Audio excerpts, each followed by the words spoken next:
Hey, everybody. Welcome to chapter 9 of Waking Up in 5D, recognizing the higher dimensions. What did everybody think about this chapter? It's just the three of us today, girls. Did you guys like the chapter? Did you not like the chapter? What did you think about it? And the other dimensions, like she goes through Yeah, all 13. I liked it. I liked it. I liked the chart Mm-hmm. as a reference. Mm-hmm. I also found it interesting how they alternate from inner focus to outer focus. I hadn't come across that information before. Maybe I had, but I didn't recall it. Yeah. It was like the feminine, then the masculine, how it's like this inhale, exhale as we're spiraling up through the dimensions, is what I got. It's like, oh, we're integrating on this next level, and then we focus more outward into the next dimension, carrying forward with us what we gained from the inner world experience from the last one. And then I liked the nesting doll, So did the I. Yeah. nesting doll idea of we have access to all the ones below where we've just come from. Like Yeah. they're all part of it. They're It's not nested like into, you yeah. drop one and gain another. You just add a layer to what's already there. Yeah. And that helped me understand multidimensionality more, having that visual of, oh, like jumping those timelines of, oh, I can have this experience over here in 7D while still being aware of 3D that my parents are reveling in over here. And and not flip-flopping, but melting, merging, touching, flying, floating between them with my awareness. So that's what I got from this. I really loved the nesting doll connection. Also liked how as it kind of expanded out, you were less and less aware of the individual and more connected to the collective. Yeah. And that was just an interesting connection for me. I Yeah, for haven't sure. been in that feeling yet, but it was kind of like, ooh, I think I would like that. I think that's gonna happen for you, Miss Jackie. Mm-hmm. Yep. Yeah, when you're in that space of being aware of all of the dimensions, how do I describe it? Like there, like you said, and she says that there's not like a separation, you just are aware of it. It becomes less, um, Lindsay's here. It becomes Yay. less like linear in your mind. It's more open, like openness is how I want to say it, how I want to describe it right now. Hi, Lindsay. Thank you for joining us. We just really got started. Hi, Hi, I'm Lindsay. hi. Sorry, I was in a meeting and now I'm in my car, so I'm just gonna mute and listen while I'm driving. Yeah, that's fine. Hey, Thank yeah, you for joining thanks us. But for I'm here. popping in. She's Um, here, multi-dimensionally. so where in your life do you sense you have been seeing only one layer of reality? I think in any area where I've had trauma. Yeah. Ooh, Mic drop. okay. Yeah, can you like where Yeah, I'm getting it and Amanda's like, yeah. I have a story after you share. Yeah. I say that because I feel like those are the times and the places where I see much more linear, much more individualized, and much more in my me box. yeah, yeah. I hear you. I can perceive that and see it in myself and in others too. Yeah. Mhm. Yeah. It's like there's less possibility available. And when you're in all of the dimensions and really experiencing that multidimensionality, you really do feel like this connectedness to all the possibilities. So yeah, And in those times, in those spaces, that's where I feel the least connected to love. yeah. Hmm. And the further out you go in the dimensions, the more love there is. So that's where I feel. Yeah. Mm. Trauma feels dense, like it's locked in a certain timeline until I access and start asking questions around it to release the story of this happened to me. Right. Right. And not as opposed to, but as an alternative, is this happened, and what if it happened for my best and highest good? Yeah. Yeah. Like get out of the points of view and judgments about it. Okay, so here's my story around that. As I'm coming out of just this morning, like maybe an hour ago, I'm using this app called New Calm, and I've been doing the 40-minute rescue track, and it's binaural beats, but you can't hear it because there's music overlaid. So what I've been working on is dislodging this trauma that has been stuck on my left side, the receiving side. And so what I got during this last meditation, as I'm hearing these, subconsciously hearing the binaural beats, and it's helping my brain to repattern, my shoulder and back here, like behind my shoulder blade, will start unlocking, and like the fascia will start to meld and move, and I'll just get these like spontaneous movements. It's like, okay, and I'm not doing it, like it just spontaneously starts to happen where I feel the fascia and the pattern, the holding, the lockness that's causing the pain, that density of pain, so that it starts to flow in a different way. And so, as I'm Hmm. experiencing this, and this has happened on multiple occasions, and it happens in acupuncture too, and also on my other frequency machine that I've been using the past couple of weeks. Um, is I started asking questions of, well, I had a realization of the shoulder pain because it is the left side. And it's the receiving side. It's the receptive, the feminine, the taking in of life through the left, receiving goes through the body, and you give through the masculine, in and out, in and out. And so what came to me was, wow, this is an old pattern, like ancestral pattern that I'm holding in my body. And another layer of it was this trauma that I'm experiencing as pain that is has locked my shoulder to get my attention to start asking different questions as an access point, like as a node point of, you can actually change this from, where have I adopted not receiving myself fully? Where have I adopted Not receiving yourself, is that what you said, or perceiving yourself fully? not receiving myself? Mm-hmm.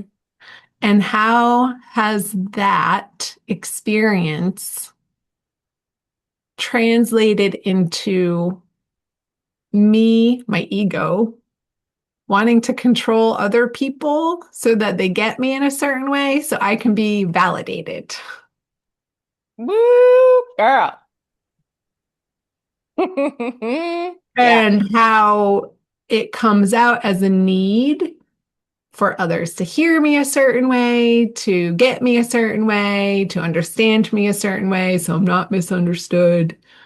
Um, so that I can feel okay about myself because I've blocked myself from receiving myself. And I've been looking for it outside of myself.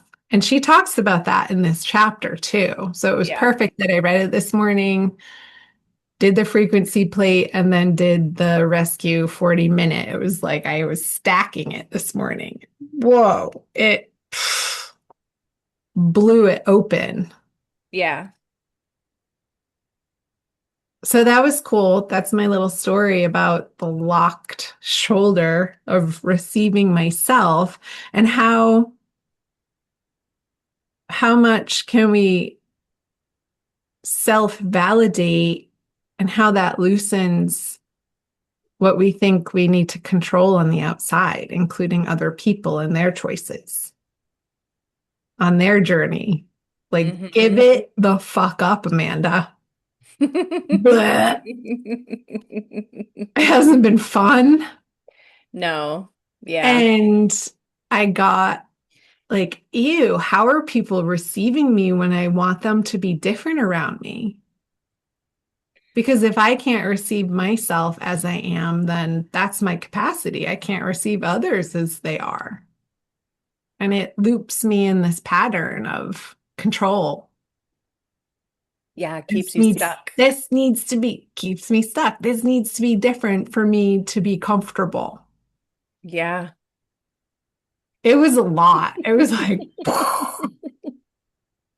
That's awesome, though. That's a really good, like, self-awareness, processing, leveling up, like run it, like almost like running through the dimensions, right? Like you're just all of a sudden yeah, downloaded, like, yeah. yeah. And this pressure, I felt this pressure of like this thing underneath the anxiety of having to do, of like having to produce, having to get back to that person or make this happen or make a certain amount of money so my bills are paid. And it's like this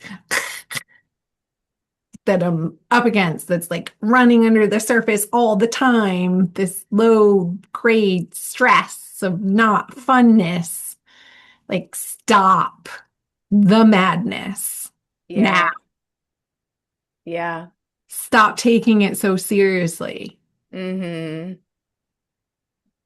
But it's like I had to pluck myself out of that density to be able to get that overview of the pattern that's been locked in behind my back. Right. Like you had to be in a different dimension almost. Yeah. Yeah. Or at least willing to consider that. I feel like Jackie has an insight for me on that. No, just listening. It's what? No, I said just listening. Okay. Maybe Lindsay does. Was that relatable? Did that land? Yeah. Mhm. Yeah, Okay. 100%. For sure. Okay. Yeah. I relate. Okay. Is that what you? I heard Lindsay does, and I'm like, is that what she's asking? I was just Yeah. loving your story. I was like, how do I safely unmute myself while I'm driving and be like, that is so delicious. I love it. I've been there. Love it. Love it. Love it. Juicy. Love it. Keep going. Love it. So, but I found a way to to not You die did and it. do that. All right.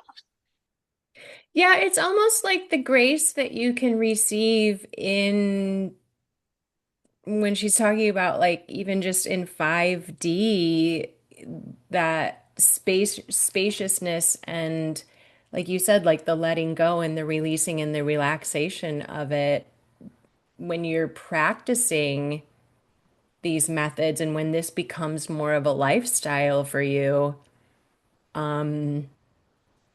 that's what starts to happen, I think, even more frequently. And then you start to let go of things and you're just like, okay, well, because then you still function in this reality, but you stop functioning in this reality as if it's the only thing that exists or that can exist.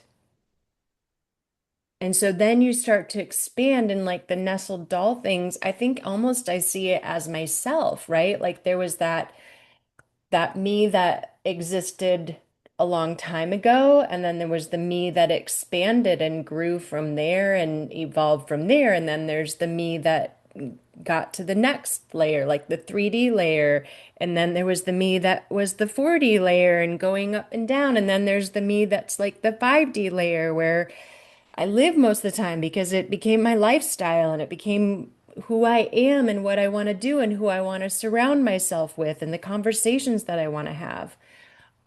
Have you all ever read Florence Chevelle?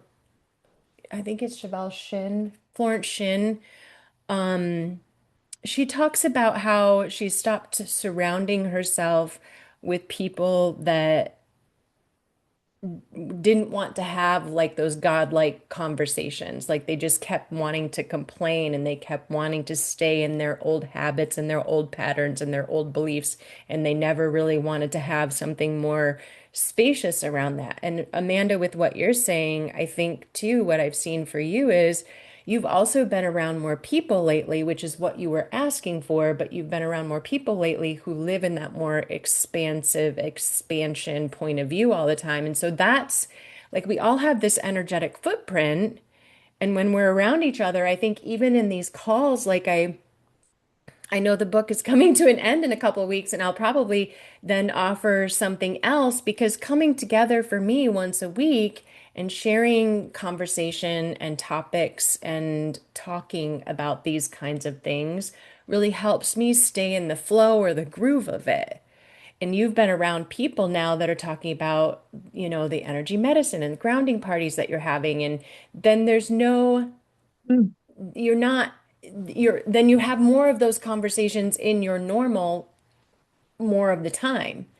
And so as you start to live that way and be that way, that then becomes your main reality. And like I said, we're still Yeah. functioning here in this reality, but that's not what you're around most of the time and what you're getting Uh, yourself used to and accustomed to, right? So like my son, when he would come to my house, I would talk about energy healing and, manifestation work and all the things that I talk about. And then he'd go to his dad's and it'd be completely different. But when he'd come here, he almost had this like, oh, I can live in this other reality where there are infinite possibilities. Where when he would go to his dad's house, they always talk about, all the things that are limited and complain about things. And they don't see other people's points of view. They just have their linear points of view. And that's fine, not making them wrong or anyone else wrong that has that. But when you start to open up to other possibilities, and your brain starts going, oh, I can see more, I can see more, I can see more.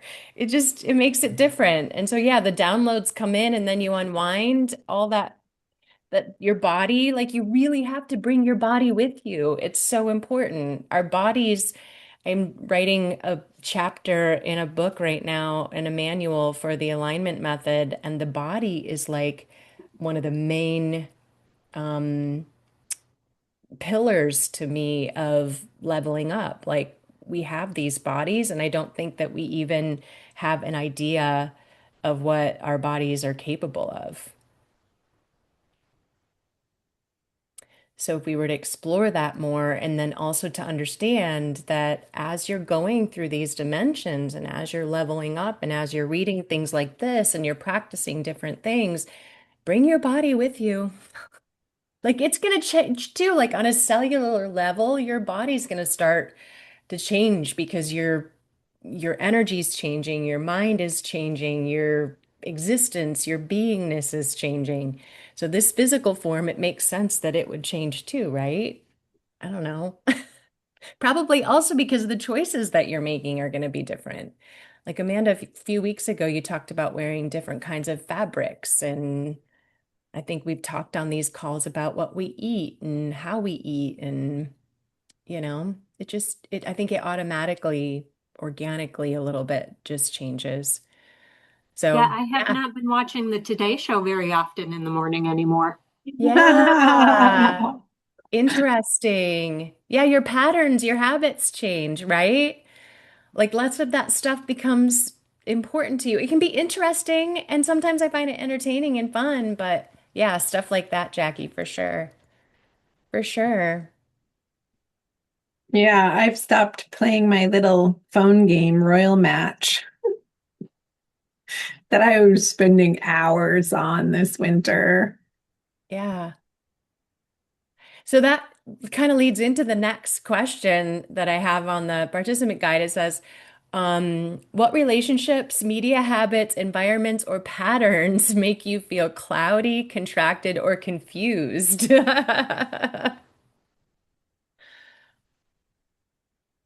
Like I Yeah. stopped watching the news. I look at certain websites and for certain information, but I stopped watching the news to be informed about what's happening in the world. hmm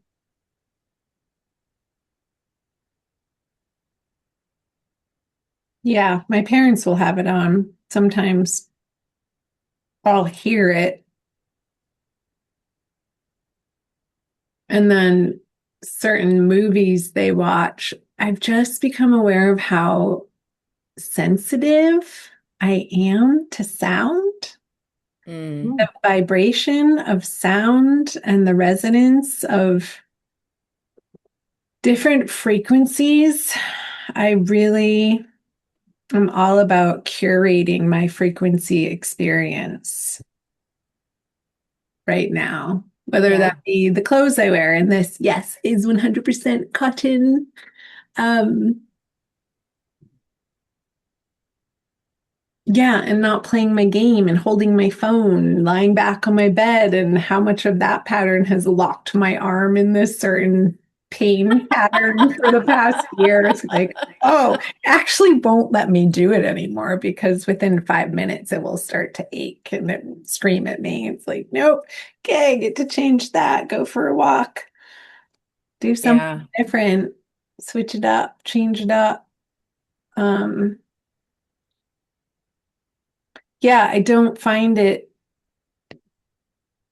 healthy for me to sit down to watch a movie with any sort of violence in it. I used to be able to tolerate it.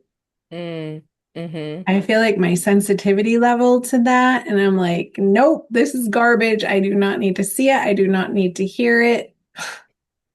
I'll remove myself Yeah. from that environment Yeah. to curate what I do want to experience, which is calm and peace and elevated thoughts and loving thoughts and nourishing resonance. Yeah. Music. I'll put my noise canceling Bose headset on and put my music on. Hmm.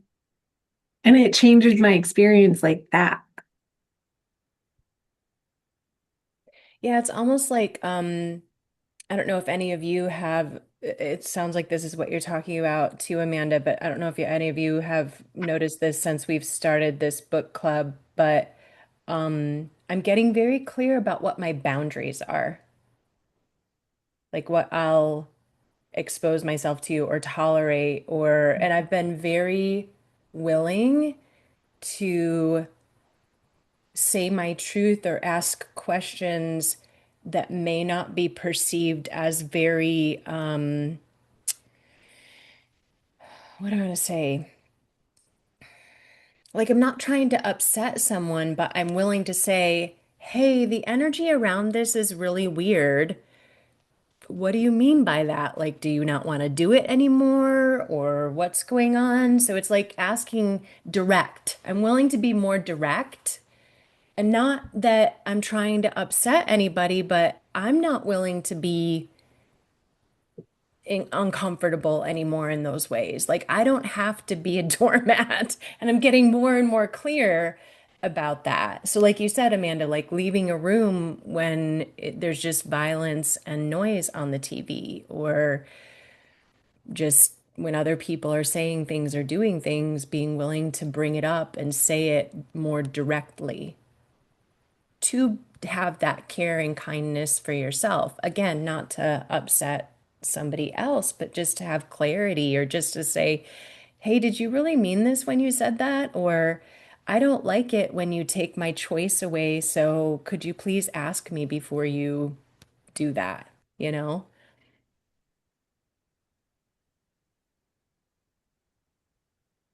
Yeah. Yeah, Anything? I'm noticing it more where, um, just in conversation where, I feel like I haven't spoken up as much. I have more, but I've noticed where it just feels that my beliefs don't have a space there yet. Mm, Like, mm-hmm. people speak as if their beliefs are everyone's beliefs, and it's assumed that that's my belief system. So the awareness is there much higher. Mm-hmm. Yeah. I I can resonate with that. I get that. Mm. And sometimes that's a tool that I use. Like sometimes I'll let people have that belief and then just kind of be like, if you only knew. I mean, what went in my head was part of this book and the wait to be asked twice. Yeah, So I had this like internal push and pull of they're not asking me, right, yet I am to wait until I'm asked twice because right. they're Yeah, not ready. yeah. Well, okay, so congratulations to you for practicing that and being that aware and to have that moment where you can pause and not have to then like verbally vomit on people about what you believe or make someone else wrong with it either. You could just hold space for what they have and what they're choosing, and then also know that, I know something different, or I don't necessarily believe that. Yeah, yeah, interesting. Mm.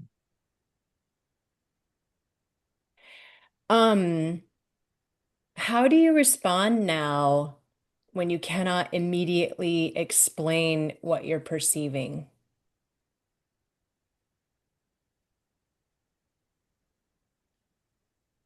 To someone else.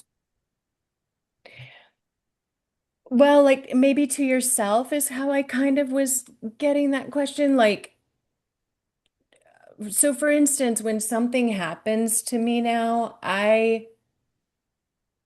I'll self-process it differently. Like I'll ask more questions about it and I'll have a moment where I have space and allowance for whatever's going on or whomever is doing what, but at the same time, I can pause and then I have more space and time to then choose how I want to move forward or what I want to do about something or how I want to handle a situation or ask more questions about it.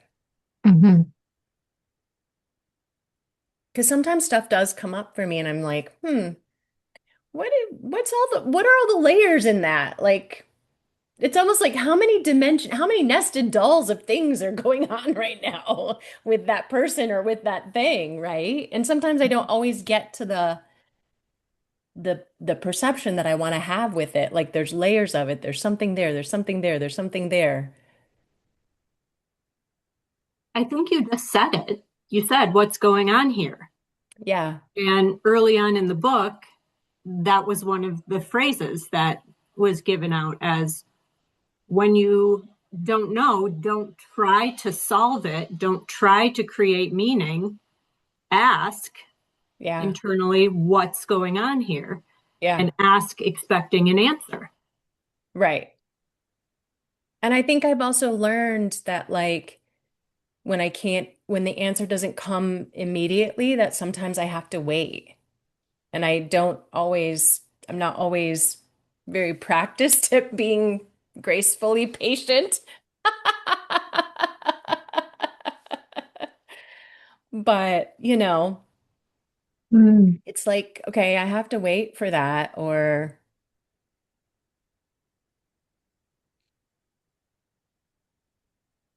Because yeah, it's sometimes really uncomfortable.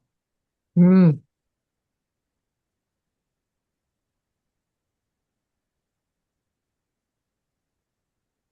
What would it look like to trust your awareness without becoming dramatic, rigid, or fearful?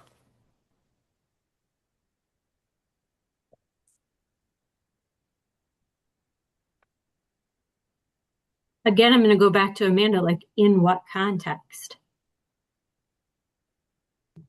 Um,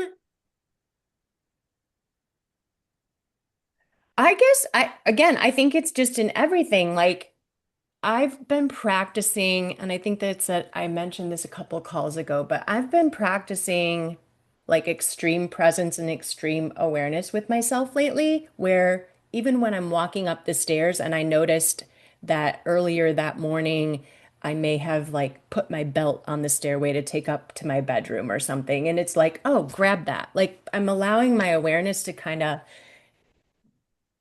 I'm listening to it more or something. I'm catching it in the moment instead of just running by the thing or not doing the thing or not picking up the thing because I'm in too much of a hurry. It's like being more aggressively present and being more aware in each and every little delicate moment. So like I'm trusting my awareness without it being, because I feel like sometimes in my life, especially if I have a lot going on, I do get kind of maybe worried or too dramatic about things. Also, for instance, when I have a situation with a person where I have an awareness in the moment, but I don't respond to it then. So it's sort of like, do I make it then more drama afterwards by needing to process it and needing to go know what's going on and then having conversations with other people about it? Like, oh my gosh, you would not believe that this, da da da da da, right? So if I would have just trusted my awareness in the moment and then brought that to attention then, some way, somehow, like it's almost like slowing down. Like I've learned that I need to slow down and pause more and breathe more and give time to and space to more things. So I guess the answer to your question, Jackie, would be like trust your awareness like in any situation. An example of what it might look like for you to trust your awareness in a situation where you do feel that you've had more fear or more worry or you've had to have more control or it's a drama kind of thing for you. Like if you were to be more aware in those situations, what could change? What would that look like? I think if I could be more aware, but that's where I lack awareness. So when I'm in a situation with a trauma trigger, I trigger. Mm-hmm. So if there was more awareness, which I would love, I would feel that I could lean into it more. Yeah. I highly trust my intuition, but it gets snuffed out with a trauma trigger. Yeah, like hijacked. Mm-hmm. So Mm. then do you go back? So then do you go back then and kind of look at it and go, "Oh, I had an awareness in that moment, but I didn't act on it?" Or is it just a trigger that takes you out of your awareness? It It's takes like a me out of my awareness. Yet there completely. are other times that, like, I can pinpoint times where I was going to say something, and in my head, it was, if you say this or if you do this, it will change everything. And I learned from times where I disregarded it that you never disregard that one anymore because it's real. So that I completely trust. But those aren't usually in trauma trigger moments. Right. Yeah. So then again, in the trauma trigger moments, then afterwards, do you go, oh, wow, I was really triggered there and I was really hijacked out of my awareness or my Oh, yeah. And presence? I don't like it and I feel out of control. Yeah. Do you ever go back and, I don't want to say fix it, but do you ever go back and change it? Meaning Well, either in your mind or literally. I haven't yet. Okay. Because sometimes I'll I take go that ahead. back. Well, no, that's not even changing it. With trauma, I've done a lot of brain spotting therapy where it allows it to move and release, but I haven't done a lot with actually changing it. Yeah. Um, Maybe that's a class I'll teach or do a little Hi, workshop on. I've parked. Um, I'm feeling really led to interject um honoring the fact that this is a book club and in essence is cerebral. I'm feeling a very loud thing to say that um and excuse me, this is just my channel thing and it was like you need to say this, so I'm coming in to say it. There's something that especially with the trauma talk, um the what do you want me to say? I'm being asked to inject something about coming back to the body around it and come like dropping into like literally just like feeling this thing drop into the seat. I'm sitting in a car, so just sit into the car. And I'm sorry if this sounds disjointed. It was very loud. Please, you're parked. Please say this. Um, and it's really loud and it's on repeat. I have someone yelling in my head about please interject taking this work and bringing it down into the body. And I'm going to take that for myself too. And I'm going to do this, but it was so loud that I had to just deliver it to you, beautiful humans. Because there's such a cerebralness, and I just keep getting yelled at, like, and how do we bring it back into this body? And how do we bring it back into this body? Bring it back into the body. So I'm sorry if that's not related, but there's someone yelling in my head so loud. And when they do that so loud, it's like, okay, I have to stop what I'm doing and do this. So I needed to interject that. No, that's awesome, Lindsay, because when you first got started and the words weren't coming out, I literally wrote body and bodies and like changing the past, like what we were just talking about. But it was so clear. It was like body and bodies. Yes. That's awesome. Yeah. Yeah. Yeah, well, like I said earlier, I think some of it, and you can correct me if I'm wrong, but this is the energy that I'm getting with it. It's like we have to learn how to bring our bodies with us. And we also, there's like our bodies are sensate organic organisms of this planet, and also going through these like energetic dimensions and that like whole Russian doll thing, like that's all a part of what we have to include our bodies with.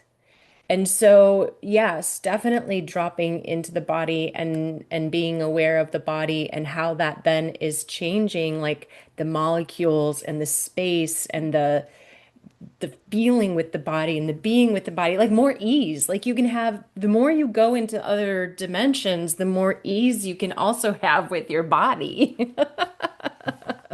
Is that what, does that Yeah. resonate, Lindsay?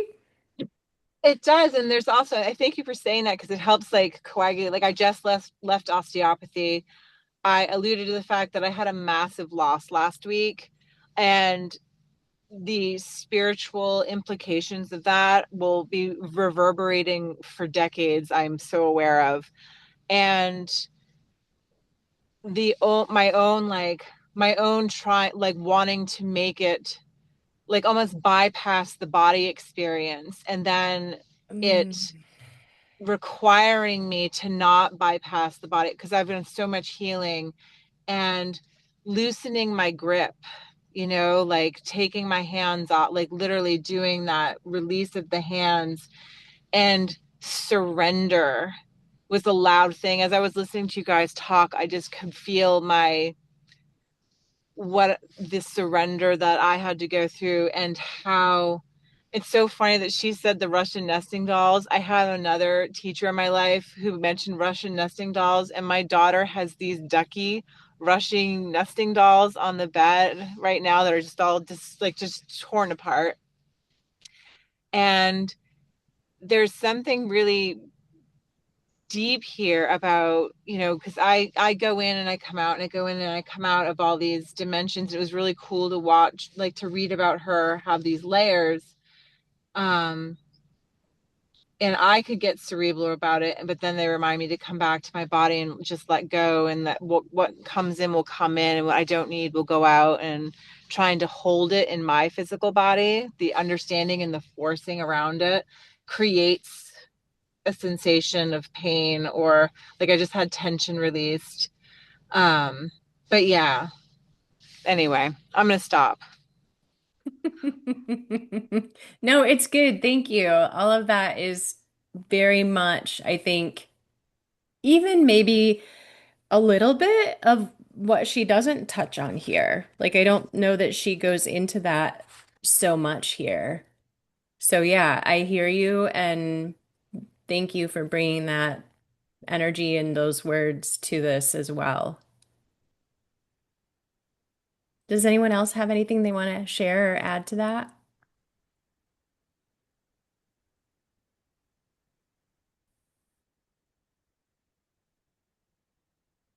No? Okay. So, what signs have you noticed lately? I always have angel numbers. They pop up all over. Mm-hmm. Um,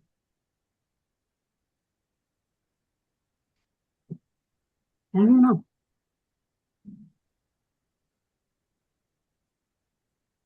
Amanda, you already talked about the signs of your body unwinding and releasing. Yeah, the signs this past week have been coming more internal through my body instead of seeing numbers or the synchronicities out there.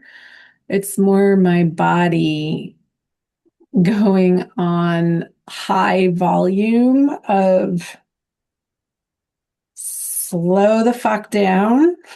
Mm, You mm-hmm. get to pay attention to this and unpack this. And I love, Lindsay, that you said the word surrender. What I was experiencing in my nervous system on Saturday was lightning bolts of pain in my cerebral spinal fluid that I could actually feel my like the nerves branching out from my spinal column into my limbs, like hot, fiery zings everywhere. It was so uncomfortable. I couldn't not pay attention to it because it was so freaking loud, to the point where it was making me nauseous and I was bawling my head off. And yeah, just needed to stop everything that I thought in my head that needed to get done this weekend, when in fact, none of that needed to get done. What needed to get done was me just being with Yeah. myself, with the pain, with the self-care and asking questions. Yeah. Um, and the message I got on Saturday was my body was upgrading. Like it desires to hold more light. And the process of getting there was pain. Mm-hmm. I know, isn't that crazy? I've known that my whole life. Like the process to Oh, get there sometimes is pain. I know, it's weird. Like excruciating pain. Yeah. Yeah. And it can come in as emotional, like because our bodies are the sensate organic organism that has the feelings and the emotions. Like without a body, would you have feelings and emotions? No. No. So yeah, the body is here to help us stay informed and aware, Yeah. and it's like a super suit. Intense doesn't even describe it. No, it's like Like otherworldly. It's like other intense, dimension. Yeah. it doesn't even begin Yeah, to I think describe maybe what I went through this weekend. I think maybe that happens to take our logical thinking minds offline. Like Yeah. you had to get your stupid thoughts out of the way. If you could have thought your way through it, you would have done it a long time ago. Well, I think I was trying to on Friday Right. during my mom's surgery. I was looping and looping and worry and what if and oh my God, this possibility and this possibility. I was getting so locked up in my head Yeah. and not allowing my body to actually feel it that it exploded on Saturday in my nervous Yeah. system. Um, yeah, it wasn't logical. Yeah. I wish you could come and take an energy class with me, Amanda. It doesn't really matter which one, but um Mm, because I've found that for myself included and a lot of people, when you're on this journey and you start to include the what do I want to say? The like it's almost like the 3D reality experience of learning about energy and what it is at that level. And I'm talking like energetics and energy medicine and energy that's here and available to us. And once you start to be able to tap into some of that and to really know that how to manipulate it and how to work with it, and there's so many different modalities and teachings on it, but I think once you start to dive into it, that's part of how you can bring your body with you and also then be more mm, aware of, oh, what is this energy that I'm aware of? Like that starts to become a question that you ask too. And then I think it's less painful. Like for me, it's mm, been a less painful experience since I started that journey of learning that aspect of it or that side of mm, it. It becomes a mm. tool that you get to use. Yeah, love it. And it's something that's tangible, that's being taught with words that our brains then get to do their jobs and do something with that information, then, right? Like the brain then isn't left out of the process either, but you're feeding it then more information that then in the future, when your brain does start to process things, that information is in there. So it will Hmm. go through that set of, those firewalls as well, or that set of information too, or whatever. So it goes through those filters then as well once you start to learn like, oh, this is all energy and I can actually work with that or manipulate it or it can be different. Again, I think it creates more ease. It opens more up, more becomes available. It's just easier. Yeah, thank you. Yeah. I would love that. Let's I do would it. too. I think it's a good next level for people that are looking for something more and not that there isn't more in any other like studies and guides and things like that, but to have that multi-dimensional transformation, it just can open up. And then I think you don't feel stuck and small too. You start to feel like, oh, I'm way more expansive than I thought I could ever be. Yeah. I know you have some coming up in the coming weeks. When's your next one? Not until the end of the month, Okay. Well, and the one that I'm thinking of for you isn't even until June. It's like mid-June. Mid-June. Mhm. Okay. I know. I'm gonna start looking at tickets. Yeah, because I want you to come and do some other things here with us too, play with us in person. Yes, I know. We've been aiming for late May, June for a while. So Yeah. And Lindsay, you're welcome too, honey. Get yourself on a plane. I don't know where, Lindsay's in Maine too, right? yeah, she's in Yeah. South Portland Yeah. Okay. over the bridge. Well, we just have a few minutes left, but I have a little bit of a practice on this participant guide this week, and it's what if we were to all pause before reacting and ask, what am I perceiving right now? And you may have to ask it over and over and over, and then allow yourself to pause and not try to answer it with your thinking mind. Like allow it to be a little bit maybe of like a meditation or just put that out there and then like start washing dishes or something. Entertain and distract your mind with a busy work activity that it can answer. Um, so also this week, notice what expands you and what contracts you, and maybe write it down. Like, what if you were to take inventory of your day and go, oh, this expanded me and this definitely contracted me. Or like Jackie, you were talking about triggers earlier. Like, oh, I noticed I wasn't as triggered by that. Or I noticed that that trigger that used to affect me this way, I've been able to change or shift that. Um, Pay attention to the environments, voices, and inputs that leave your system clearer and more confused or more confused. So, Amanda, you were talking about the TV and the sounds and the things that make you feel clearer or more contracted or confused. Mhm.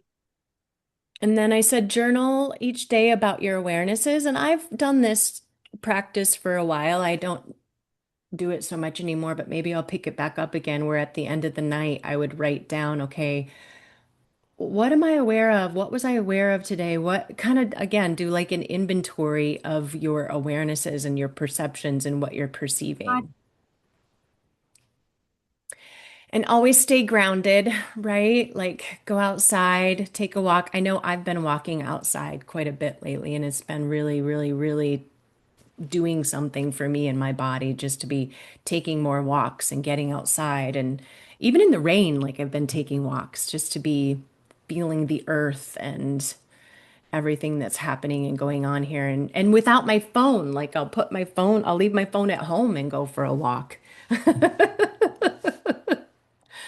So, yeah, good. All right. Well, I hope that we can all walk through this coming week with more clarity and more ease, maybe a deeper sense of like what is going on and what's happening from a different level, a different way of being with your awareness, not having to be so worried or contracted or constricted by it. Yeah. Let's see what comes up this week. Does anybody have anything that they want to add before we close? No? All right. Thank you all for coming again today. I always love our Monday calls. Thank you. Thank Feed me, they you. feed me. Thank you, So everyone. bye, everybody. Thank you. Bye.